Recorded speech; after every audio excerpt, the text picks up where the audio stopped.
안녕하십니까, 장성철입니다. 오늘 장성철 TV 개국해서 처음으로 초대 손님과 함께 합니다. 현재 변호사로 활동하고 계시는 전 제주시 을 바른미래당 위원장 현덕규 위원장님을 변호사님을 모셨습니다. 어서 오십시오. 예, 고맙습니다. 어제 조국 전 법무부 장관. 전 법무부 장관이 고뇌찬 결단을 한 것처럼 해서 사퇴를 했는데, 지명받은 후로부터 60일, 총 장관에 취임해서 35일, 예, 한 60일 정도 됐는데, 어쨌든 이번 조국 사태를 겪으면서 왔었던 여러 가지 쟁점들, 그런 거에 대한 법학 전문이시고 또 변호사시고 또 서울법대 나오셨거든요. 그래서 예, 잘 아세요. 조국 전 장관 1년 후배입니다. 1년. 그러시구나. 그래서 요 쟁점들에 대한 얘기를, 저도 물론 이제 유튜브 방송을 했는데 그때 상당한 자문을 우리 현 변호사님이 해주셨고, 하나하나 좀 세밀하게 대담을 하면서 의견을 나눠보기 위해서 오늘 이 자리를 마련했습니다. 나와주셔서 감사합니다. 예, 불러주셔서 고맙습니다. 우선 저희 시청자들한테 한 말씀 인사하시죠. 예, 우리 장성철 TV가 이제 개국한 지 얼마 안 됐는데, 그래도 단기간에 그 양질의 콘텐츠를 가지고 많은 이제 사랑을 받고 있는 것으로 알고 있습니다. 저도 열심히 구독해서 잘 보고 있는데요. 많이 이제 관심 가져주시고, 일반적으로 다른 어떤 그 정치 시사 평론가, 뭐 정치인들이 하는 그 유튜브 채널을 보면 너무 같은 얘기를 계속 반복해서 하는 그런 경향들이 좀 있더라고요. 정치적 공세가 너무 심하죠. 예, 그래서 이제 그거에 비해서 보면은 우리 장성철 위원장님의 그 컨텐츠는 시간도 그렇게 아주 길게 지루하게 하지 않으면서도 내용을 아주 잘 축약을 해서 전달을 잘 하고 있는 것 같습니다. 조금 아쉬운 거는 혼자서 하다 보니까 조금 엔터테인먼트 요소가 좀 덜한 것 같아요. 그래서 그렇게 해서 오늘 모신 겁니다. 예. 몸 개그까지 하시네요. 그 컨텐츠가 좋다는 거는 현 변호사님 스스로 본인이 조언을 많이 했다, 이걸 은근히 자랑하는 것 같은데, 하여튼 시작해 보겠습니다. 처음에 조국 전 장관을 딱 지명해서 청문회를 했죠. 예. 청문회 하면서 막 쏟아졌잖아요. 예. 청문회 이전에 사실 언론에서 그 뒷얘기들이 이제 벌써 이제 소위 말하는 하마평 이런 얘기들이 나오면서 여러 가지 얘기들이 나오기 시작했죠. 그 다음으로 유명해진 사람이 정경심. 그렇죠. 그 정씨가 어디인지 잘 모르겠어요. 그건 잘 모르겠어요. 동네 정씨인지 어딘지 모르겠어요. 근데 정경심 그분이 아직 언론에 얼굴이 크게 제대로 안 나와요, 지금까지도. 예. 상당히 보호를 받고 있는데. 뭐 국가 비밀이냐 뭐 이런 얘기를 하는 분들도 있더라고요. 그리고 저 누구지, 그 딸의 인턴. 뭐 대한민국에서 제일 어려운 취직 자리가 이제 인턴이 돼버렸어요. 하여튼 그 인턴과 관련해서 이제 여러 가지 얘기들이 떠돌았는데 하나하나 짚어보겠습니다. 크게 저는 이번 사태를 겪으면서 더불어민주당의 정치 결사체인데, 집권여당 더불어민주당이 어떤 정치 세력이냐, 전 이거에 대한 개념 규정을 이번에 꼭 해야 될 것 같다. 이번에 조국 사태를 겪으면서 정경심 씨의 그 인턴십 증명서 뭐 위조 이런 부분들이 막 불거지면서, 이건 분명히 상식과 비상식의 문제인데, 이걸 그 여권이나 청와대나 또 지지층까지도 이거는 자유한국당, 보수, 그리고 검찰, 그리고 기득권 언론, 조중동, 이런 카르텔과의 전면전이다. 그러니까 진영 대결로 몰아가 버리니까 저희처럼 상식적으로 저희처럼이죠. 저도 상식이라고 생각하기 때문에 상식처럼 생각하는 사람들이 이게 분노하게 된 거지. 그래서 이 상황에서 지금 시점에서 현 변호사님은 더불어민주당이 어떤 정치 결사체다 우리가 규정할 수 있을까? 일단 우리가 사실 어떤 그 결사체 정당의 어떤 평가를 하게 되면 그 사람들이 하는 행동을 보고 일단 평가를 하는 게 정당하고도 봐요. 그렇죠. 사실 그동안 이제 국무위원에 대한 인사청문회는 오래된 제도죠, 사실. 어쩌면 이게 지금 현행 헌법이 만들어지면서 그 전부터 있었던 것 같은데, 근데 그동안에 여러 가지로 많은 국무위원들이 그 인사청 과정을 통해서 여러 가지 이제 결함이 밝혀져서 흥결이 밝혀져서 중도에 그 사퇴하고 그런 일들이 상당히 많았습니다. 근데 조국 장관만 아니고 그 전에도 하자가 많았죠, 많았죠, 사실은. 많았고. 근데 다 무시하고 예, 임명한 이 거지. 정부에 특히 이제 그런 것들이 많았는데 예. 이제 과거에 사실은 이제 좀 반성적인 게 있었어요. 업무 능력보다는 지나치게 어떤 그 도덕적인 점에 집착한다 하는 그런 비판적인 고려도 있었기 때문에 정부의 인사청문회 보고서가 채택되지 않고 어느 정도 이제 그 어떤 이제 법률적인 그 요건 사항은 아니니까 참고 사항이지 뭐 참고 사항은 그렇습니다만 아무튼 대통령이 구속을 받지 않으니까 그렇게 하는 것은 어느 정도는 양해가 됐어요. 근데 다른 누구보다도 이 법무부 장관 아닙니까? 법무부 장관이라는 거는 비록 행정부의 구성원이긴 하지만 우리는 그 나라의 법 질서를 관장하는 한 중요한 부서의 책임자고 나라의 기강을 잡는. 그렇죠. 이제 네. 그런 장관을 임명을 하는 데 있어서 여러 가지 바로 밝혀질 수는 없죠. 언제든지 의혹으로 시작되는 거고 의혹에 대해서 정정당당하고 명백백하게 해소가 되면 그 의혹을 해소시키고 임명이 되는 건데 제대로 해소를 못 시켰어요. 그런데도 그대로 임명을 강행했단 말이죠. 그래서 정부에서 처음에 내놨던 여러 가지 그 인사의 뭐 기준 이런 거에 대해서도 이제 사실 그 기준이라는 건 큰 의미는 없어요. 그러니까 국민들이 받아 보기에 아 정말 괜찮다. 법무부 장관을 할 만한 정도의 자격이 있다. 능력과 어떤 양식과 그런 걸 갖췄다라고 하면 되는 것이 그것이 모자라면 안 되는 거죠. 근데 그거에 비해서 너무나 이제 떨어지는 여러 가지 의혹이 나왔는데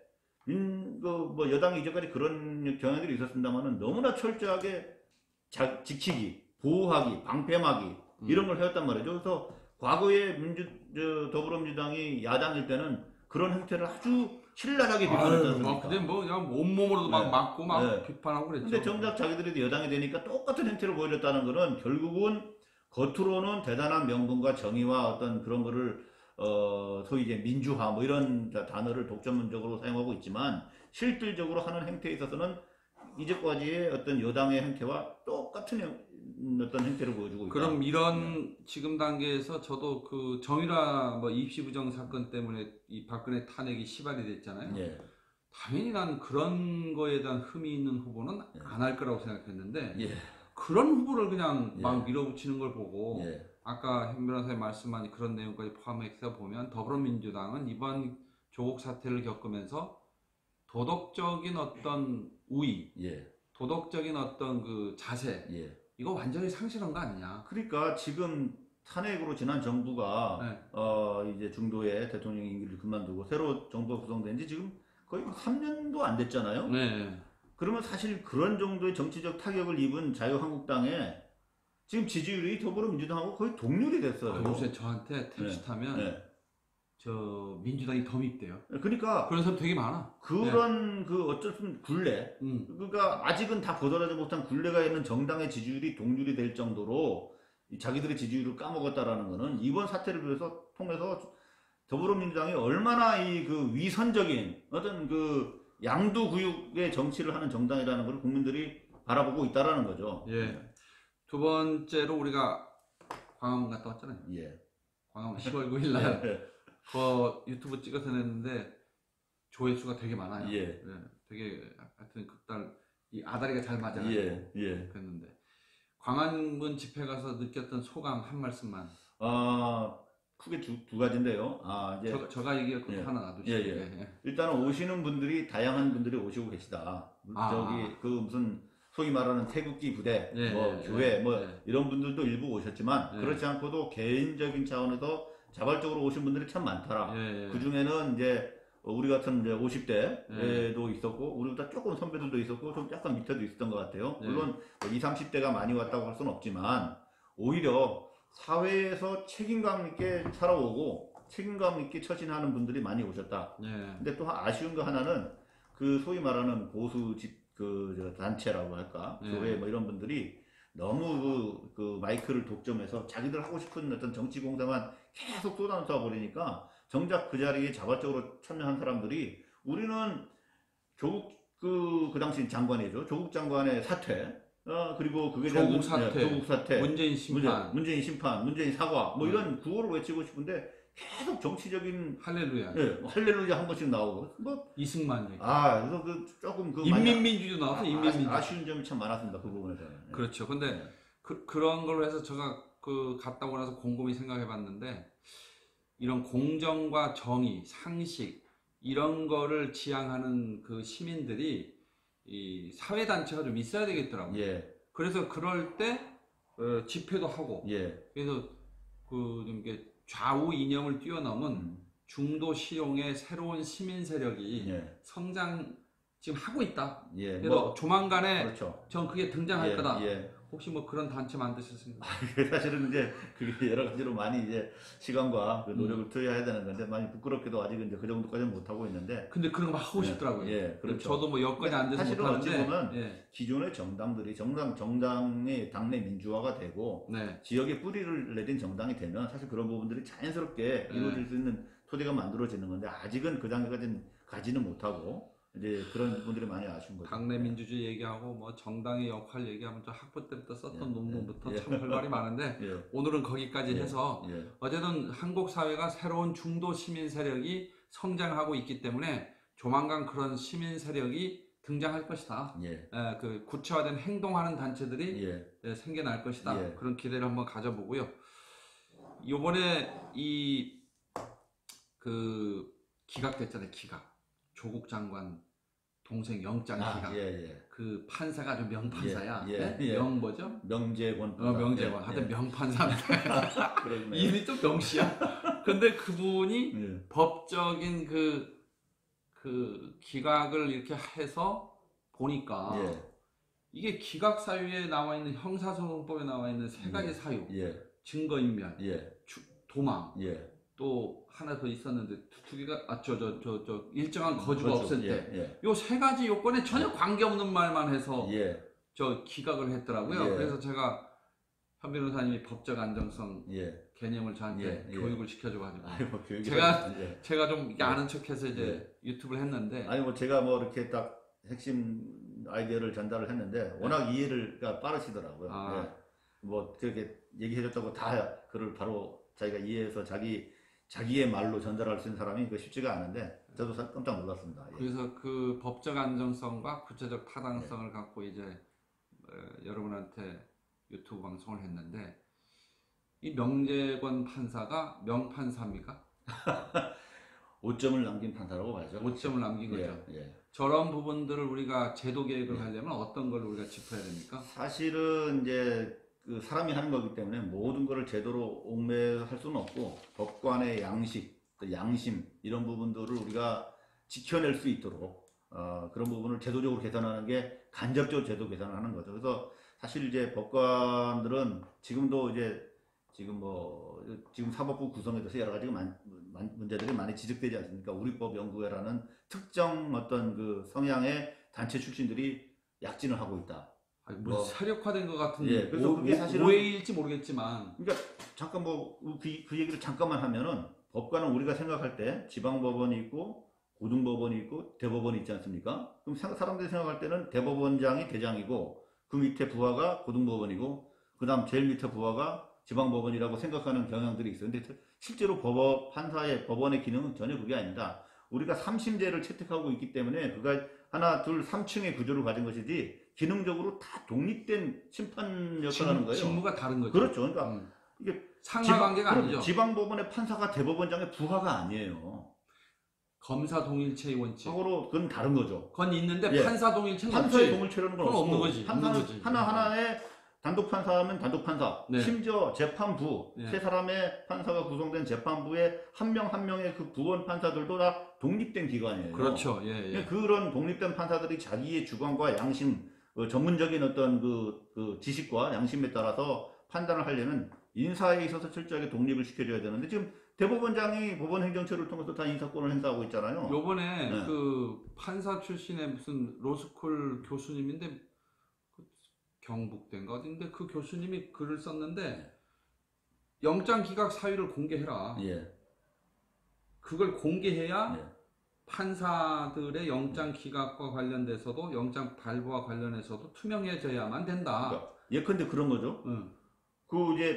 그 아까 판사 인사권에 관련해서 가끔 법원마다 별도의 그 판사 인사위원회를 설치해서 판사들의 어떤 인사를 다루게 되면은 명판사는 다음번 임기가 어떻게 이렇게 보직이 바뀌거나 할 때 그 판사위원회에서 그 이번에 영장기각 판결에 대해서 판단을 할 겁니다. 그 인사고과에 반영해야죠. 그러니까 고과에 반영된다고 보면 과연 그것이 이제까지 법원의 판례나 기준에 비추어서 제대로 된 판결이었는가? 아, 예측이 안 되는 기각이었잖아요. 그러니까 오점을 남기는 판결이 됐다면 본인 스스로 이제 자기의 거치에 대해서 생각을 해야 되는데 지금 아마 명판사는 우리 대법원장님이 이렇게 하는 거에 대해서 좋게 생각할 거다라고 생각하는 거 아닌가 그런 의심이 들어요. 둘 중에 하나로 알 수는 없는 거지만 그러니까 저렇게 이제까지 선례와 동떨어지는 판결을 쓰고 있는 것이 아닌가. 판결이 아니라 영장 기각을 한 게 아닌가. 김명수 대법원장이 그렇게 했을까?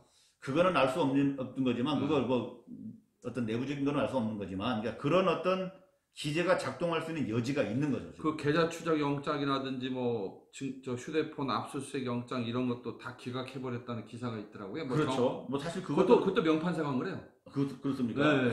참 어이가 없네요. 그러니까 서울중앙지방법원의 영장 담당 판사 제가 그 기사를 봤는데 확실하진 않지만 네. 제가 그 기사를 그렇게 그러니까 봤어요. 우리가 그런 그 수사에 있어서 사람을 불러다가 강제로 불러온다든가 구속을 시킨다라는 것들은 직접적으로 피해자의 인권하고 관련되는 거니까 그거는 신중할 필요가 있지만 검찰이나 경찰이라고 무슨 용 빼는 재주가 있습니까? 숨겨놓은 자료를 어떻게 찾아요? 그래서 법원에 자기들이 마음대로 하는 것도 아니고 법원에 영장을 받아서 통화 기록을 보면은 어느 시기에 누구하고 집중적으로 통화를 했다. 그러면 이 둘 사이에 뭔가 있겠구나. 불러봐서 한번 물어봐야겠다 하는 것이고 증거물이라고 하는 거에 대해서 접근할 권한이 없으면 수사 못하는 거죠. 못하는 거죠. 그러니까 검찰의 손발을 다 잘라버린 거죠. 그러니까 이제까지도 관행이 그런 압수수색 영장에 대해서는 아주 폭넓게 인정해왔어요. 왜냐면 그렇게 안 하면 수사할 방법이 없잖아요. 검찰이 재청구한대요.